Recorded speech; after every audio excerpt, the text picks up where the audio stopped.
영화, 드라마, 명화 속 들어있는 그런 법률 쟁점들에 대해 알아보는 신법한 해석 준비되어 있습니다.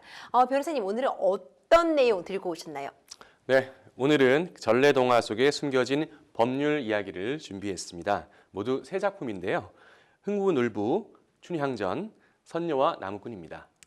전래동화, 정말 사실 우리 모두 다 알고 있지만 또 그 내용을 또 정확히 알고 있지는 못하거든요. 먼저 흥부와 놀부, 이거 뭐 누가 모르겠어 하지만 그 내용 좀 한 번 더 짚어주세요. 네, 그 욕심쟁이 형 놀부와 착한 동생 흥부가 살았습니다.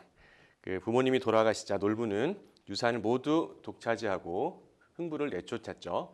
그 가난하게 살아가던 흥부는 어느 날 새끼 제비의 부러진 다리를 고쳐주었고 제비는 보물이 가득한 박으로 보답을 했습니다.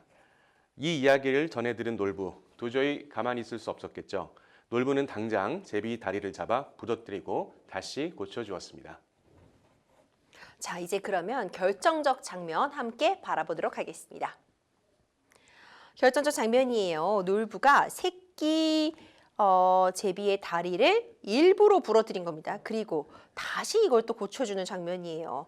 정말 말도 안 되죠. 법적으로 봤을 때 이 자기가 부러뜨렸고 다시 고쳐준 이 부분 어떤 문제 있을까요? 네, 그 놀부가 욕심에 눈이 멀어서 멀쩡한 제비 다리를 부러뜨렸네요. 이렇게 정당한 사유 없이 동물에게 고통을 초래한 행위자는 동물보호법 제8조 에 의해 처벌받게 됩니다. 결국 그 흥부놀부 속 놀부는 동물보호법 제46조 벌칙 조항에 따라 최대 징역 2년에 처해질 수 있게 됩니다. 그렇군요. 이런 행동 정말 절대로 해서는 안 되겠죠. 네, 그렇죠. 역시 놀부 나쁩니다. 이런 생각을 다시 한번 해보게 되고요. 자, 그럼 다음 내용 함께 보도록 하겠습니다. 다음 작품은 춘향전 같이 보도록 할게요. 춘향전 작품 소개해 드릴게요. 뭐죠? 이 춘향전. 이 그네를 타던 춘향이가 산책을 나온 남원부사의 아들 이몽룡과 첫눈에 반해서 백년 가약을 맺게 됩니다. 그런데 아버지의 전근으로 한약으로 떠나게 되는 이 몽룡이가 춘향이에게 과거급제로 돌아오겠다고 약속을 하고 먼 길을 떠나요. 근데 이후 남원에 부임한 탐관오리 이 변학도는 아름다운 춘향이를 잡아들어 수청을 들라고 강요를 합니다. 그런데 결국 심창이는 변학도의 온갖 고문에도 정절을 지키고 괘씸죄로 감옥에 투옥이 되는 건데 결정적 장면 부분은 바로 이 춘향이가 감옥에 잡힌 그런 부분입니다. 이 변학도는 수청을 강요하는 거에 그치지 않고요. 네. 불쌍한 심청이를 감옥에 보내버렸는데 이 부분 당연히 문제 되겠죠, 변호사님? 그럼요. 그 당시 그 변학도는 고을을 맡아 다스리던 지방관이었는데요. 변학도는 인신 구속에 관한 직무를 행하는 자이므로 변학도가 그 직권을 남용하여 사람을 체포 또는 감금한 것은 형법 제124조 불법 체포, 불법 감금에 해당이 되게 됩니다. 변학도 7년 이하의 징역과 10년 이하의 자격정지에 처해질 수 있습니다.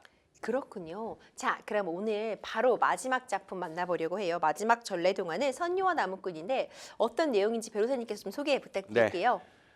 옛날 마음씨 착한 나무꾼은 사슴을 숨겨주고 선녀와 결혼하는 방법을 알게 됩니다. 날이 어두워진 나무꾼은 선녀들이 목욕하는 연못으로 가서 선녀 옷 중 하나를 숨긴 후 그 선녀와 결혼해 아이를 낳고 살게 되죠. 네, 이런 내용이 주요 내용입니다. 선녀와 나무꾼, 그러면 결정적 장면 바로 공개해 볼게요. 네, 선녀와 나무꾼 결정적 장면입니다.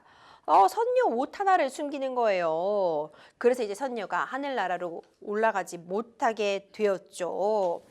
선녀의 옷을 이렇게 숨긴 행위, 법적으로 변호사님 어떤 문제 있을 수 있을까요?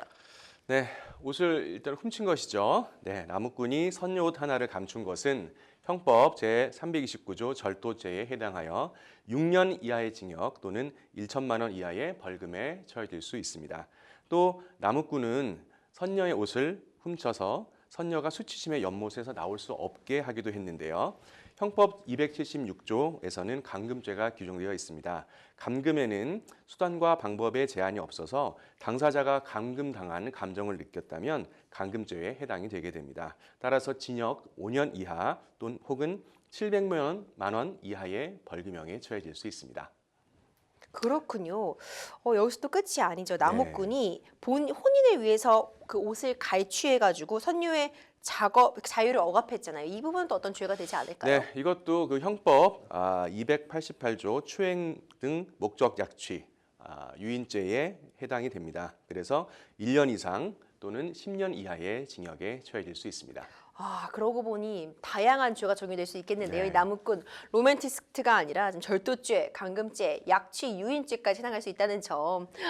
또 제 이렇게 좀 굉장히 재밌게도 느껴지는 그런 포인트였네요. 지금까지 명화 속에 숨겨진 법률적 쟁점에 대해 알아보는 신법한 해석 함께했습니다.